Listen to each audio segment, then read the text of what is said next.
चलिए आप लोगों को पश्चिम का जो सेकेंडरी स्कूल है यहाँ के बाथरूम के बारे में आपको सबसे पहले हम बताएंगे। यहाँ पर देख सकते हैं ये जो है बेसिन बनाया होगा, लेकिन यहाँ पर पानी जो है, पानी का जो नल है उसका सुविधा नहीं है। तो शायद इसको बनाया होगा कोई भी कॉन्ट्रैक्टर या फिर कोई डिपार्टमेंट ने बनाया होगा। तो इसमें यहाँ पर ही सवाल खड़ा होता है कि आपने जब बनाया तो यहाँ पर बेसिन तो लगा दिया, लेकिन यहाँ पर पानी का जो मतलब व्यवस्था के लिए नल का कोई व्यवस्था नहीं है। तो ऐसे में तो यही होगा। खबर ये है कि ये पिछले कई सालों से ये बाथरूम में पानी नहीं है, जिस कारण से बच्चे इसको जो है इस्तेमाल नहीं करता भी है तो बहुत कंडीशन ख़राब कंडीशन है। मैं कैमरा पर्सन से कहूँगा अगर आप आगे आके दिखाएंगे तो आपको पता चल जाएगा। ये हालत ये है, ये देखिए आगे आगे थोड़ा सा आप दिखाएंगे या तो ये बहुत ही ख़राब हालत है। लेकिन यहाँ ये गंदा ज़रूर है, फिर भी इसका जिम्मेदारी जो है बच्चों का भी है कि अपना टॉयलेट बाथरूम को जो है साफ़ सफाई रखना उनका भी जिम्मेदारी है। लेकिन ये बड़ा सवाल ये है कि अगर बाथरूम में पानी नहीं होगा तो बच्चे कैसे उसको इस्तेमाल करेंगे। और बच्चे का जिम्मेदारी है कि जहाँ पे वो अपना जो टॉयलेट जो यूज़ करता है उस टॉयलेट को जो है साफ़ सुथरा रखना, ये बच्चे का भी जिम्मेदार होता है। यहाँ सीधा सवाल है कि इसको अगर बनाया गया है तो यहाँ पर पानी की व्यवस्था क्यों नहीं है, ये बड़ा सवाल खड़ा होता है। आगे आपको हम दूसरे बारे में जो स्कूल के जो दूसरे जो चीज़ है उनके बारे में आपको हम बताएंगे। स्कूल का जो है बरंडा है, आपको हम आगे दिखाएंगे। यहाँ पर जो है पानी यहाँ पर आता है, तो ऐसे में बच्चों को यहाँ आने जाने में दिक्कत होती होगी, क्योंकि स्कूल को आप देखेंगे तो यहाँ का जो है इंफ्रास्ट्रक्चर जो ये भी बहुत पुराना है, जहाँ से पानी जो है हर जगह से टपकता है। क्योंकि जहाँ पे अभी मैं खड़ा हूँ, ये जो है बच्चों को आने जाने के लिए जो बरंडा बनाया गया है, यहाँ भी आपको पूरा जो है पानी जो देख सकते हैं। तो ऐसे में जब हेल्थ की हम लोग बात करते हैं तो हमको लगता है कि यहाँ ये गंदगी के वजह से बच्चों के हेल्थ में जो है असर आ सकता है, असर पड़ सकता है। तो ये बड़ा सवाल खड़ा करता है कि स्कूल का इतना जो है दयनीय स्थिति है, इसको जो है सरकार की तरफ से क्यों नहीं देखा जाता है, क्यों अनदेखा किया जाता है, ये बड़ा सवाल खड़ा करता है। आगे बता रहे हैं कि जो लड़की बच्चियों के लिए भी और एक टॉयलेट है, जिसको आगे आपको हम दिखाने के लिए कोशिश करेंगे। का नज़ारा आप लोगों को दिखाते हैं यहाँ में क्या है, क्योंकि पानी नहीं होगा तो बाथरूम तो किस हालत में होगा आप समझ सकते हैं। यहाँ भी पानी सिंटेक्स में भर के रखा हुआ है, लेकिन नल का जो पानी नहीं है। आगे आप दिखाएंगे, मैं कैमरा पर्सन कहूँगा तो उसमें टॉयलेट का जो कंडीशन है आपको पता चल जाएगा। ये टॉयलेट का कंडीशन है, आप देख सकते हैं। अगर हम लोग आगे यहाँ भी जाते हैं तो यहाँ पर ये हालत कैसे है इसको भी दिखाएंगे, ज़रूरी है क्योंकि पानी नहीं आता है। तो यहाँ भी देख सकते हैं हालत बहुत ख़राब है। मैं कैमरा पर्सन से कहूँगा अगर आप आगे दिखाएंगे टॉयलेट के बारे में, और इस तरफ हम लोग फिर आगे यहाँ चलेंगे। ये ताला जो यहाँ ताला लगा हुआ है, हो सकता है कि ये टीचर लोग इसको यूज़ करता होगा।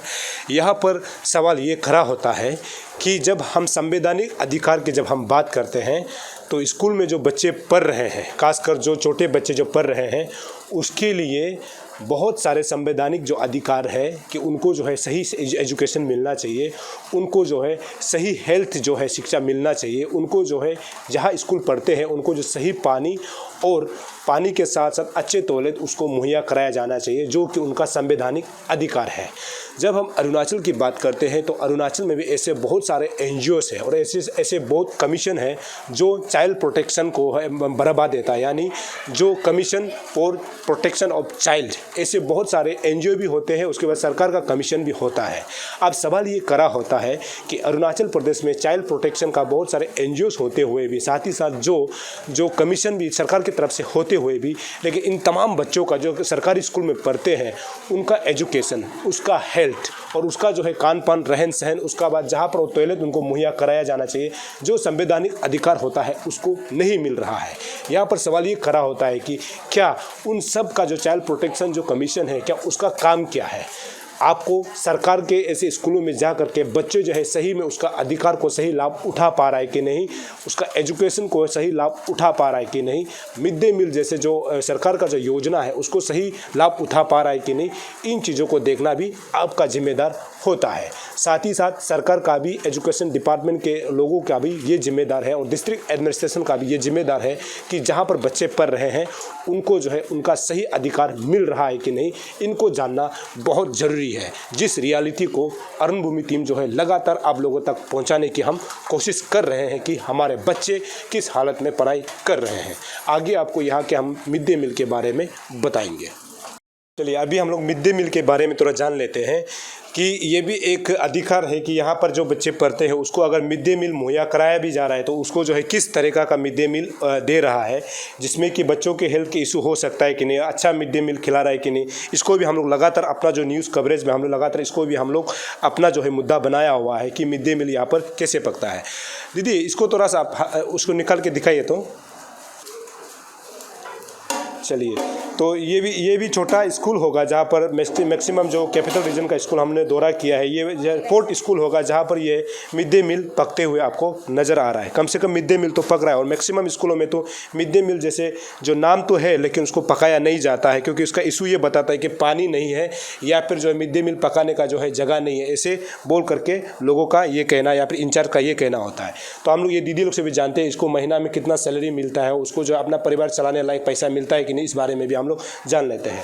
अने नो हिंदी क्यों ला दुने ना आमी गुए nga aming ta na ba maping ना मकम तो का पाए दो ngal ngusi at salis to to ka tiktak to ka jimana ai kilo do tini bargwa ta pena ना मुइना का मिसा बोझ mai nam magore 1000 jita 1000 नूल सिनी आक पने ngal nya sari jun आई sari ना मुइना 1000 ना फैमिली चुली दुरी nagu ka kam do ma आई अनि ना आमी ngana ngaming gamar yako नो सिनियम करी कुशरी का ngu ka ngul sempa si eksal ngulam parsai 7 साल का ngu 7 साल कम तो का जदू गो में ngu sake kama si 7 साल so tini bargo ta payment paina ना मुइना सब मुइना 1000 पाए ma ek bargu so yajar ek bargu gore go 12000 है मुइना हिसाब पे चिंग माए अमूल 1000 है दो लेकिन nguला है के हमा तो ना है चुली दुरी ma चुली मा गुलु चुली तने ना 1000 है काम आता ना है। दीदी आपका क्या नाम है? मुझे गामर कंचन गामर कंचन ना मुइना नाम तो का 1000 जन जुरी दो जुरी मा गोलो जुरी त जुरी मा सिया कम साबे को ना सो मुको चोरी नाम सारी साल त सारी साल को आई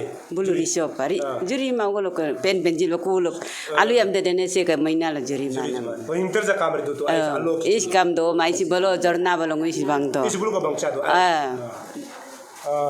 ना आमिंग है Tayapa नाम तो का कम पाए दो मुइना नाम 1000 1000 सिनियम करी को सरी काम में 7 साल 7 साल तो फैमिली चुली दुरी suli ma agu ka juri ma pai ma maina ngam kam pai ma sto sali sa pa ji do ado salam gam juri ma salam gam tik pai ma o kitchen gam do ma bathroom gam do ma okay इस गम दो मांगलो इतना तकलीफ का दूर से पानी भुगता है, इतना तकलीफ है।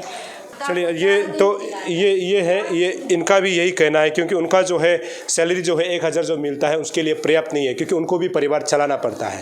लेकिन उनका शिकायत ये भी कि स्कूल में जो है बाथरूम टॉयलेट भी ठीक नहीं है और पानी जो है दूसरे जगह से उसको लाना पड़ता है। और ये है कि क्योंकि ये 4 है तो 4 को जो है 1000 रुपया जो सैलरी दिया जाता है, लेकिन ये लोग जो है सप्ताह में हमेशा महीना भर में हमेशा ये लोग जो है अपना बच्चों के लिए खाना पकाते हैं और उनको खिलाते हैं, यानी मिड डे मील खिलाते हैं। और आप सभी को ये जानकारी के लिए बता दूं कि आजकल कैपिटल रीजन में एक लेबर का दिन भर का चार्ज भी जो है 800 रुपया से कम नहीं है। तो आप मान के चलिए ये लोग महीने भर जो है बच्चों के लिए खाना पकाती है, लेकिन उनको जो है मिलता है महीना में 1000 रुपया। तो आप सोच के देखिए और अंदाज़ा लगा के देखिए कि जो डेली जो लेबर होता है, जो एक दिन का चार्ज होता है उसका 800 रुपया होता है और जो 800 से लेकर के 2500-1500 तक होता है। लेकिन ये जो है सरकारी स्कूलों में जो खाना पकाती है उनका जो है महीना में 1000 है। तो ये समझने वाला बात है और इसको सरकार को संज्ञान लेना चाहिए ताकि उनका भी परिवार चले। चलिए आगे हम स्कूल के और अलग जानकारी आप तक हम पहुंचाते हैं। आपका क्या नाम है? विजय आपको ये टॉयलेट आप लोग यूज़ करता है, यहाँ पानी भी नहीं है, आप लोग को मुश्किल होता है ऐसे टॉयलेट करने में? हाँ तकलीफ तो होता है, लेकिन हम इतना बाथरूम यूज़ करता भी नहीं, इतना गंदा है, कभी कभार आ लेते हैं। क्यों नहीं करता है, उसका कारण क्या है? इतना गंदा है बाथरूम, इतना गंद मारते हैं। तो बाथरूम को साफ सफाई रखना आप लोग का भी तो जिम्मेदार होता है ना। हाँ। स्कूल में साफ सफाई रखना करना चाहिए। करता है आप लोग सोशल सर्विस वगैरह करता है स्कूल में? नहीं करते है। पानी नहीं होते ना उसको। पानी नहीं होता, मेन कारण तो वही है, पानी नहीं है। हाँ। बेटी आपका क्या नाम है? मानसी साहनी। यहाँ टॉयलेट करने के लिए आपको दिक्कत होता है? हाँ होता है, पानी नहीं रहता, कभी इतना गंदा रहता है। ये कब से ऐसे है? हम तो जब से यहाँ में क्लास 9 में एडमिशन किया था तब से 2 साल हुआ। अभी 10 में है ना, तो तब से मतलब ऐसे ही है, मतलब गंदा ऐसे और पानी नहीं आता है। चलो बेटी, आपका क्या नाम है? जैसी दासी। हाँ। आपको ये टॉयलेट करने में दिक्कत होता है? हम बाथरूम ही नहीं जाते, इतना गंद रहता है ना, इसलिए। मतलब क्या कारण, मतलब नहीं जाता है बाथरूम, मतलब बर्दाश्त कर लेता है या फिर पानी नहीं है इसलिए आप नहीं जाता है? पानी नहीं और साथ में इतना गंद देते हैं उसका वजह से, इसलिए आप लोग मतलब नहीं जाता है। हाँ। ये मतलब बहुत, मतलब आप क्या बोलना चाहते हैं बाथरूम को लेकर के? कुछ नहीं, पानी चाहिए आपको। हाँ। चलिए, तो ये मतलब यही है, क्योंकि हम लगातार ये बात को हम बोल रहे हैं कि सरकार जो ये बोलता है कि बेटी बचाओ, बेटी पढ़ाओ और बेटी को आगे बढ़ाओ। चलो, उसके बाद ये सबसे बड़ा नारा तो यही है कि हर घर जल, हर घर नल, और हर घर नल और नल से पानी। ये लगातार इस बात को हम लोग दोहरा रहे हैं। ये ज़रूरी है कि सरकार योजना बनाता है, वो योजना जो है स्कूल लेवल तक और हर घर तक पहुंचता है कि नहीं, ये बहुत बड़ा सवाल खड़ा करता है। सरकार ने जो योजना बनाया है वो अच्छी योजना है और उसको जो है लागू करना भी ज़रूरी है। यहाँ पर हम जब बात करते हैं तो ये स्कूल भी ऐसे है जहाँ पर नल ज़रूर है लेकिन उस नल में पानी नहीं आता है। बेटी बचाओ बेटी पढ़ाओ की नारा दी जाती है, लेकिन सवाल ये खड़ा होता है जिस बच्चे जो बेटी जो है इस स्कूल में पढ़ती है या पढ़ते हैं, उनको जो है यहाँ पर जो है अपना जो संवैधानिक अधिकार, जिसको पानी टॉयलेट जैसे सुविधा होना चाहिए स्कूल में, वो चीज़ यहाँ पर मुहैया कराया नहीं जाता है। और अरुणाचल सरकार ये कहता है कि एजुकेशन ऑफ द ईयर, यानी जिसमें 1000 करोड़ रुपया रखा जाता है स्कूल जैसे सरकारी स्कूल को जो है चमकाने के लिए रखा जाता है, लेकिन यहाँ पर आपको साफ पता चल जाएगा कि बच्चों को टॉयलेट जैसे सुविधा को यूज़ करने में भी उसको दिक्कत हो रहा है और ये जो है सरकार तक पहुँचना चाहिए। थोड़ा सा पचिन जो सेकेंडरी स्कूल है, यहाँ का जो टीचर्स जो स्टाफ जो रूम है उसके बारे में थोड़ा सा आप लोगों को अवगत हम कराते हैं, क्योंकि बहुत ज़रूरी है। यही टीचर जो है बच्चों को पढ़ाते हैं और बच्चों जो है कल का जो है फ्यूचर होता है, तो इनके ऊपर बहुत सारा जिम्मेदार ये है कि हमारे बच्चों को पढ़ाकर उनको आगे जो है ऑफिसर के लिए तैयारी करना होता है या फिर कुछ कॉन्ट्रैक्टर जो भी बिजनेसमैन हो और इन्हीं के बदौलत चलेंगे। लेकिन ये भी ज़रूरी है कि जो बच्चों का जो भविष्य फ्यूचर बनाता है उनका भी कैसे हालत है, इनको भी जानना ज़रूरी है। दरअसल अभी हम जो स्टाफ रूम में हम लोग खड़े हैं, यहाँ पर ये है कि आप स्टाफ अगर ऊपर आप देखेंगे तो आपको पता चल जाएगा कि स्टाफ जो जहाँ पर ये लोग रेस करते हैं इसका हालत कैसे आपको पता चल जाएगा। जैसे कि आप क्या मतलब देख रहे होंगे वीडियो में, तो यहाँ पर जगह जगह में जो टूटा फूटा हुआ है, तो ये जो है कभी भी मतलब गिर सकता है, इसके सर पर गिर सकता है। मतलब बहुत पुराना जो है घर का जो इंफ्रास्ट्रक्चर है, तो इसको जो है सरकार को देखना चाहिए। और ये है स्टाफ रूम है जो आप देख रहे हैं, आप देख सकते हैं इसका जो जितना भी जो सामान जो रखा हुआ है ये बहुत पुराना है। और खबर ये भी मिला है कि यहाँ का जो SMC जो मेंबर होता है, फिर चेयरमैन होता है और यहाँ तक कि जो हेडमास्टर होता है, उन्होंने काफ़ी बार यहाँ से अथॉरिटी को लिखा है, उसके बाद DC को भी यहाँ बुलाया गया था, लेकिन अभी तक इसके ऊपर कोई मतलब कार्रवाई नहीं हुआ है। तो यहाँ समझ सकता है कि हमारा एजुकेशन सिस्टम जो है किस दिशा पे जा रहा है। आपको पता चल जाएगा कि हमारा अरुणाचल का जो भविष्य है, फ्यूचर जो है, जो बच्चे पढ़ते हैं उसका दिशा कहाँ जा रहा है, आपको पता चल जाएगा। और अरुणाचल में अगर ऐसा ही चलेगा तो मुझे नहीं लगता है कि अरुणाचल का भविष्य जो है सुनहरा होने वाला है, क्योंकि वो जो इस ऐसे स्कूल में पढ़ने के लिए मजबूर होना पड़ रहा है जहाँ पर टॉयलेट बाथरूम नहीं है। अगर टॉयलेट बाथरूम है भी तो गंदा है, जहाँ पर पानी नहीं आता है। अगर ऐसे जगह में पढ़ेंगे तो बच्चे कैसे आगे बढ़ पाएंगे, क्योंकि सरकारी स्कूल में जो बच्चे पढ़ते हैं उनका भी भविष्य को तय करना हम सब का जिम्मेदार है, सरकार का जिम्मेदार है और डिस्ट्रिक्ट एडमिनिस्ट्रेशन का जिम्मेदार है, और इन चीज़ों को देखना बहुत ज़रूरी है। चलिए, अभी हम लोग तीसरा जो बाथरूम में यहाँ पहुँचे हैं, और इस बात से गलतफहमी नहीं होना कि बच्चों को हमने यहाँ पर क्यों खड़ा किया। ये सच है कि यही बच्चों जो है इसी टॉयलेट बाथरूम का इस्तेमाल करता है।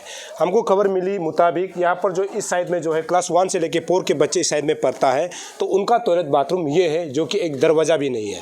तो सबसे पहले बच्चों को हम यही रख करके हम लोग बाथरूम का जो एक बार देख लेते हैं कि बाथरूम का जो मतलब नज़ारा क्या है, उसको आपको जानना बहुत ज़रूरी है जो बच्चे इस बाथरूम को यूज़ करता है। ये देखिए, यहाँ से हम लोग शुरू करते हैं, कैमरा पर्सन कहूँगा तो ये है, यहाँ नल है, उस नल में जल नहीं है यानी पानी नहीं है। आगे हम लोग जाएंगे, दूसरा ये है, यहाँ भी बाथरूम टॉयलेट देख सकता है, उसमें भी नल दिखाई दे रहा है, लोगों उस नल में पानी आते हुए आपको नज़र नहीं आएगा। ये तीसरा है, ये देख सकते हैं, यहाँ भी पानी की व्यवस्था नहीं है। तो लोगों को ये गलत फहमी होता है कि ये बच्चे लोग जो है गंदा फेंकता है। वो भी सही है, बात है कि बच्चों को गंदा नहीं फेंकना चाहिए, लेकिन इस बाथरूम में जो है पानी जब नहीं आएगा तो बच्चे इसको यूज़ कैसे करेंगे। ये आपका तीसरा। और चौथा ये है, बेटी आप थोड़ा सा साइड करना, ये है, ये भी आप देख सकते हैं। ये देख सकते हैं। तो अभी हम लोग इन्हीं बच्चों लोग से हम लोग जानेंगे कि ये लोग जो है बाथरूम को कैसे यूज़ करता है। सबसे पहले दर्शकों को बता दूं कि यही बच्चे जो नन्ना मुन्ना यही बच्चे जो है आने वाला समय में अरुणाचल को यही लोग संभालेंगे और ये अरुणाचल का भविष्य यानी अरुणाचल का फ्यूचर यही लोग हैं। तो अब सवाल यहाँ पर ये खड़ा होता है कि क्या ये अरुणाचल का फ्यूचर है, अरुणाचल का भविष्य है, इसका एजुकेशन को सही तय करना क्या सरकार का जिम्मेदारी नहीं है? क्या डिस्ट्रिक्ट अथॉरिटी का जिम्मेदारी नहीं है? या फिर ये जो एजुकेशन डिपार्टमेंट का जिम्मेदारी नहीं है? और इनको क्या पता ये बच्चों को कि ये तो एजुकेशन ले रहा है, सही है कि नहीं गलत, इनको कोई कुछ पता नहीं है। लेकिन जब हम संवैधानिक अधिकार की जब हम बात करते हैं तो इन्हीं बच्चों का भी अधिकार ये है कि उनको जो है अच्छा एजुकेशन यानी अच्छा शिक्षा मिलना चाहिए, अच्छा जो हेल्थ जैसे कि टॉयलेट वगैरह अच्छा मिलना चाहिए और उस टॉयलेट में पानी इसको मिलना चाहिए जो कि इसका संवैधानिक अधिकार है। अभी हम बच्चों से जानते हैं। बेटा आपका क्या नाम है? यूरम पाड़ियो। यूरम पाड़ियो। ये आपका ये जो है पानी कब से नहीं है? पहले से नहीं है। मतलब अभी यहाँ कितना साल हो गया? यहाँ में हम अभी कौन सा क्लास में आप? फोर में है ना? तो यानी 4 साल हो रहा है अभी। तो तब से पानी नहीं है। तो ये तो बाथरूम में तो दरवाजा भी नहीं है। हाँ नहीं है। तो नहीं इसको मतलब यहाँ में आप लोग टॉयलेट वगैरह करने के लिए मतलब प्रॉब्लम होता है? हाँ बहुत प्रॉब्लम होता तो आप लोग कहाँ जाता है टॉयलेट करने के लिए? है। तो घर सीधा चला जाता है। घर सीधा चला मतलब अगर दिन को अगर अचानक सुबह को अगर टॉयलेट लगेगा तो आप लोग कहाँ जाता है फिर? घर वापस चला जाता है। चला जाता है मतलब टॉयलेट लग जाता है तो अब चला जाता है, मजबूर भी है जाना पड़ेगा और यहाँ पानी भी नहीं है। बेटा आपका क्या नाम है? ये पानी नहीं है, आप लोग किसे जाता है, पेशाब किसे करता है यहाँ में? ये साइड में करते हैं। साइड में करता है लेकिन पानी तो नहीं है, ऐसे कर देता है ना। आपका? कॉलम निगम। यहाँ किसे करता है आप बाथरूम? ऐसे ही कर देता है। अब जब टॉयलेट लगने से कहाँ जाता है आप? घर वो पीछे जाते हैं ना तो ये दीदी लोग का इधर चला जाता है। दीदी लोग का घर यहाँ में है। बेटी आपका क्या नाम है? नमीन। आप टॉयलेट लगने से आप कहाँ यूज करता है? हम इधर नहीं जाते। नहीं जाता है तो कहाँ जाता है? घर जाता है। घर जाता है भाग के जाता है? नहीं, स्कूल घर सामने में है, दूर है। स्कूल छुट्टी होने तक आप बर्दाश्त करता है टॉयलेट को? आपका? अंजलि नाम। और आप टॉयलेट कैसे जाता है यहाँ? भाग जाते हैं। भाग जाता है घर टॉयलेट करने के लिए। अच्छा बेटा आप एक बात बताओ, आपका स्कूल में मिड डे मील खिलाता है? मिड डे मील होता है ना, खिचड़ी। खिचड़ी रोज खिलाता है? नहीं रोज नहीं खिलाता है। हाँ कभी कभी खिलाता है। कभी कभी खिलाता है। आज के अभी कल खिलाया था? कल खिलाया था। परसों? उसे पता नहीं खिलाया मतलब कभी कभी खिलाता है। कभी बेटा अभी कौन बोला था कि मिड डे मील खिलाता है? रोज देता है? नहीं रोज नहीं देता। रोज नहीं देता है मतलब रोज देना चाहिए ना? पता नहीं सर। आपको रोज नहीं मिलता है ना? नहीं। रोज मिलता है मिड डे मील खाना खिचड़ी? रोज मिलता है?